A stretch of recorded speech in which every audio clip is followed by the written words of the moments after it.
Salam əziz şagirdlər, hər vaxtınız xeyir olsun. Bugün keçirilmiş 9-cu siniflərin, yəni 3-cü zona üzrə keçirilmiş buraxılış suallarının izahına baxaq. 5-ci sual qısa mətindir. Demək, kitabxana öz fəaliyyətini cümə günü dayandıracaq. Məşhur yazıcı ilə görüş üçün, yəni görüşə görə öz fəaliyyətini dayandıracaq. Zəhmət olmasa kitablarınızı cümə axşamına qədər qaytarın. Kitabxana bazar ertəsi səhər işə başlayacaq. Anlayışınız üçün təşəkkür edirik. A variantında deyilir ki, demək, The Last Day kitabları bazar ertəsi günü, sonuncu gün bazar ertəsi qaytarmalısınız. Xeyr, bazar ertəsi yenidən işə başlayacaq kitabxana. B variantında oxucular görüşə dəvət olunur. Mətndə belə bir şey verilməmişdi. C variantında kitabxana bir neçə gün işləməyəcək deyir. C variantı doğru cavabdır. D variantında kitabxana birinci gün sonu bağlanacaq, yəni bazar ertəsi, bu da yanlışdır, bazar ertəsi artıq işləməyə başlayacaq. E variantında isə kitabxana demək həftə sonu kitabları alacaq, qəbul edəcək, bu da yanlış cavabdır, doğru cavabımız C variantı. Və 6-cı suala baxırıq. Hörmətli xanım Rachel, cümə axşamı yanvarın 9-da şam yeməyinə dəvətiniz üçün təşəkkür edirəm. Təəssüf ki, Jack Edinburghda, yəni iş səyahətindədir. O şənbə gününə qədər qayıtmayacaq. Ona görə də dəvətinizi qəbul edə bilmərik.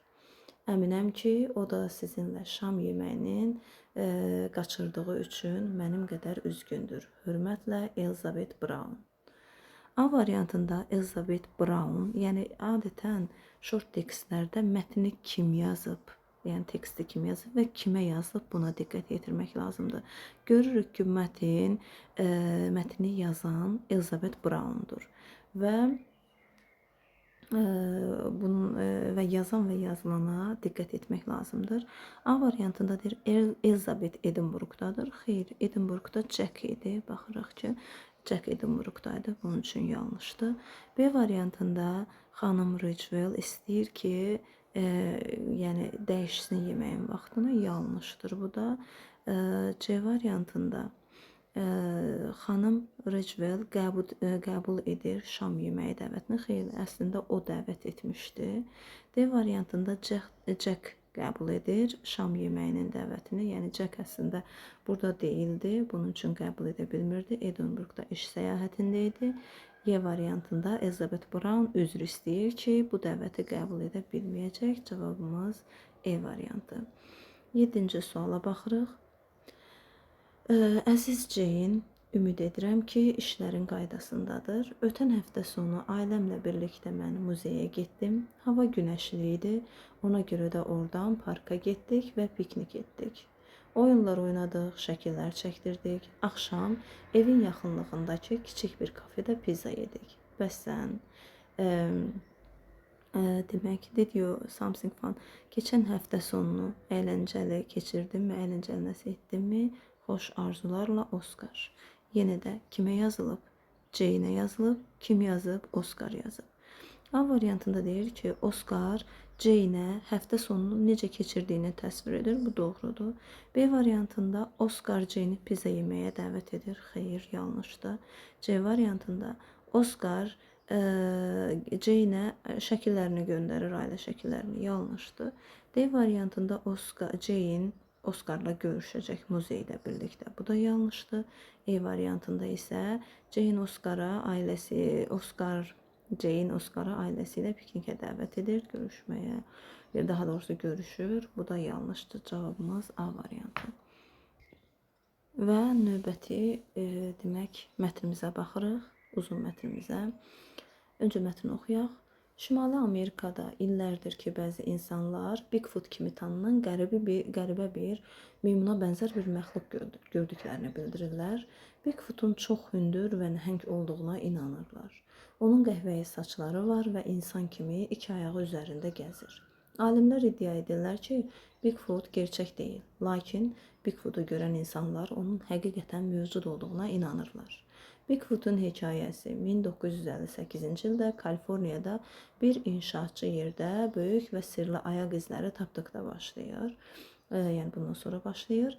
Yerli bir qəzet sirli ayaq izləri haqqında məqalə dərc edir və tezliklə bu məqalə, bu hekayə dünyanın digər yerlərinə yayılır. Şimali Amerikadakı insanlar Bigfootu da gördüklərini bildirməyə başlayırlar və beləliklə Bigfoot ovçular kimi tanınan qruplar bu məxluqu tapmağa çalışırlar. 20 oktyabr 1967-ci ildə iki kişi Bigfootu Bluff Creek adlanan ərazinin yaxınlığında lentə aldıqlarını iddia edirlər. Videoda meşədə gəzən böyük tüklü bir məxluq göstərilir. Bu məxluq onun gerçək olub olmadığı, yəni bu məxluqun gerçək olub olmadığı hələ də məlum deyil, müzakirə olunur. Görünür ki, bu müzakirələr uzun müddət davam edəcək. 8-ci suala baxırıq. Bizə yanlış cavabı deyir. Some people, bəzi insanlar hesab edir ki, Bigfoot doğrudandır. Bəli, belə bir şey var. Yəni Bigfoot doğrudur. Bunun üçün bizə yanlış cavab lazım olduğu üçün A variantını çıxırıq. B variantında demək qeyri-adi ayaq izləri tapılır torpağın üzərində. Bu da doğrudur. C variantında demək Bigfoot haqqında məlumat 20-ci əsrdə başlamışdır. Bəli, bu da doğrudur. Yəni 20-ci əsrdə başlamışdır. 1958-ci il buradan bunu göstərir. C variantı da yəni doğrudur. Bunun üçün silirik. D variantında müzakirələr, yəni tüklü məxluq haqqında müzakirələr sonlanıb, xeyr, davam edirdi deyir. Bunun üçün elə bizə yanlış cavab lazımdır. D yanlışdır. E variantında isə Bigfootun hekayəsi digər ölkələrə də yayıldı. Bu da doğrudur. 9-cu suala baxırıq. Suala cavab verməliyik. Şimali demək how did the two men in try prove that they saw Bigfoot. Demək ki, iki kişi Şimali Amerikadan olan iki kişi Bigfoot'u gördüklərini necə sübut etdilər? Və bu cümlə baxın budur. İki kişi iddia etdilər ki, onlar Bigfoot'u demək they filmed Bigfoot'u filmə yəni çəkiblər, lentə alıblar. Bu isə A variantındadır. 10-cu suala baxırıq. Mətn nə haqqındadır? Bunun üçün ilk cümləyə nəzər yetirək. Uzun illər əvvəl bəzi demək Şimali Amerikada qəribə meymuna bənzər bir məxluqu yəni meymuna bənzər qəribə bir məxluq olduğu iddia edildi, bildirildi. Baxırıq A variantına. A variantında deyir ki, uzun, qəhvəyi, böyük bir insan haqqındadır. B variantı, insanlar Bigfoot haqqında danışırlar. C variantı, yeni burada silinib, yəni məqalə deyir. D variantında qəribə demək Şimali Amerikada qəribə məxluq. Elə doğru cavabımız D variantındadır. Çünki baxırıq burada eyni cavab var. Yəni strange creature. Görürük ki, cavabımız D variantı. 11-ci suala baxırıq. Cümləni tamamlamalıyıq. Və baxaq variantlara. Ümumiyyətcə ilk öncə mətndən cümləni axtaraq. Bigfoot hunter sözünü axtarırıq. Və bu cümləyə baxırıq. Bigfoot hunter tried to find this creature. Bigfoot ovçuları onu tapmağa, bu yaratığı tapmağa qərar verirlər. Bu isə D variantındadır. Decided to look for it. Onu axtarmağa qərara gəldilər. Və növbəti 12-ci suala baxırıq. Bizə doğru cavab lazımdır. Bir də deyir ki, insanlar burada əslində Bigfoot Şimali Amerikadaydı. Burada isə mətndə çaşdırıcı veriblər. Cənubi Amerika bir yanlışdır. İkidə alimlər düşünmürdülər ki, Bigfoot, yəni onun real olmadığını düşünürdülər. İki doğrudur. 3-də Big Font qəhvəyi tüklü və 4 ayaq üstə yeriyən bir məxluq idi. 4-də isə demək Bigfoot inanılırdı ki, çox nəhəng yaratıq idi və hansı ki meymuna bənzirdi. Bəli, 4 doğrudur. 2 ona görə yanlışdır ki, çünki burada deyir ki, 2 ayağı üstündə gəzirdi. Amma variantda isə baxın burada 2 ayaq deyir. Amma variantda isə burada bizə 4 ayaq deyir. Yəni daha doğrusu 3-cü bir dəqiqə. Burada for long deyir. Bunun üçün 3 də yanlışdır. Yəni doğru cavabımız 2, 4. 13-cü suala baxırıq. Baxırıq ki, boşluqdan sonra sayılan tək isim gəlib. Bizə qeyri-müəyyən artiklı lazımdır. Və ikinci tərəfdə in the park olur. Bunun üçün A variantı doğru cavabdır. 4-də mean a plant bitki mənasını verən sözlər 2, 4. Tree ağac, flower gül. Cavabımız D variantı. 15-ci suala baxırıq. Modal feillərdir və have-dən sonra to gələrdi. Bir yanlış. A variantı yanlışdır. May'dən sonra to olmaz. B yanlışdır. Can-dən sonra to gəlməz. E yanlışdır. Must-dan sonra to gəlməz. Cavabımız C variantı. 16-cı suala baxırıq.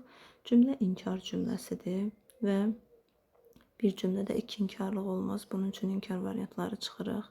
Some və törəməsi inkardan sonra gəlməz. B variantı da gedir. Jane didn't invite. Jane dəvət etmədi. Nə isə dəvət etmək olmaz. Bilirik ki, son sinklə bitənlər əşyalara, cansızlara aiddir. Bunun üçün cavabımız D variantı. 17-ci suala baxırıq. Negative meaning, yəni inkar mənalı, daha doğrusu mənfi mənalı sözlər istəyir. A variantında helpful müsbət mənadır. B variantında hər ikisi müsbət mənadır. C variantında honest, dürüst müsbət məna. Yəni yalnız birinci sözə baxıb deyirik. E variantında perfect müsbət mənadır. Cavabımız C variantı. Rude, kobud, impolite, nəzakətsiz. 18-ci suala baxırıq. Birinci boşluqda isim, ikinci boşluqda xəbər var. Who isimlə birləşməz heç vaxt. Yəni hər ikisi ilə həm isim, həm xəbərlə birləşən what'dur. 19-cu suala baxırıq. Burada definition mövzusudur. Attack hücum etmək, improve inkişaf etdirmək, yaxşılaşdırmaq, concentrate diqqətini cəmləmək və variantlara baxırıq. Attention, attention-da diqqət yetirmək, yəni diqqətini cəmləməkdir. Buradan bilirik ki, concentrate 3-ə gedər, A variantı. 2-də baxırıq, fighting falan. Bunlar hücum etmək mənasını verir. Demək ki, daha doğrusu B variantında 1-ə gedər, B variantı. Və 2-də improve, yaxşılaşdırmaq, better, make something or somebody better than before. Əvvəlkindən nə isə və yaxud da kimsə daha yaxşı olmağı. Demək, bu da C variantı. 1B, 2C, 3A cavabımız B variantı. 20-ci suala baxırıq. If var cümlədə və if-dən sonra gələcək zaman gəlməz, bitmiş zaman gəlməz. Cavabımız 1, 4, B variantı. Yenə də növbəti suala baxırıq. Burada var decorated. Decorated də bilirik ki, vizlə işlənir. Cavabımız B variantı. 22-ci sual zero ilə başlayan cümlələr özünə ən yaxın sözə görə xəbər verilir. Baxırıq ki, little sugar sayılmayan isimdir. Sayılmayan isimlərin isə xəbəri hər zaman təkdə olur. Cəm xəbərləri biz çıxaq. Cavabımız 1, 3, E variantı. 23-cü sualda bizə məhcul növü soruşur. Və baxırıq ki, cümləmiz keçmiş zamandadır. Bunun üçün bizə, yəni to be-nin keçmiş zaman forması was lazımdır. Nədir bizim tamamlığımız? Gəlir cümlənin əvvəlinə monthly payments, gəlir cümlənin əvvəlinə sale çıxır. 1 olan variantları biz çıxaq. 2 doğrudur və baxaq görək nədir. Cəm olduğu üçün xəbərimiz cəmdə 2 doğrudur. The bank was made. The bank. Xeyr, bu tamamlığımız deyil. Bir dəqiqə. 3 də burada doğrudur. 4-də isə monthly payments were made to sell. Yox. by Sally olardı. Yəni Sally tərəfindən işi görən əgər bildiriksə biz by və yaxud da with sözündən sonra verə bilərik. Bunun üçün 4-də yanlışdır. Cavabımız A variantı. Və close meaningi soruşur bizdən. Yenə eyni mənalı sözü soruşur. Destroy məhv etmək, encourage həvəsləndirmək, cəsarətləndirmək, to ruin da məhv etmək, korlamaq, xarab etmək, scroll sürüşdürmək, spoil korlamaq. Yəni burada baxırıq ki 1, 3 və 5 eyni mənalı sözlərdir. Cavabımız E variantı. 25-ci sualda I was late. Baxaq ki, bağlayıcılarımız var. Biz tərcüməyə əsasən bunu verməliyik. I took the wrong bus. Və tərcüməyə baxanda I was late, mən gecikdim. I took the wrong bus. Çünki mən səhv avtobusa minmişdim. As və asin sinonimi because'dur. Cavabımız 1, 4 olacaq. Belə suallara baxdıq. Hər kəsə uğurlar arzulayıram. İnşallah ki, nəticələriniz yaxşı olar.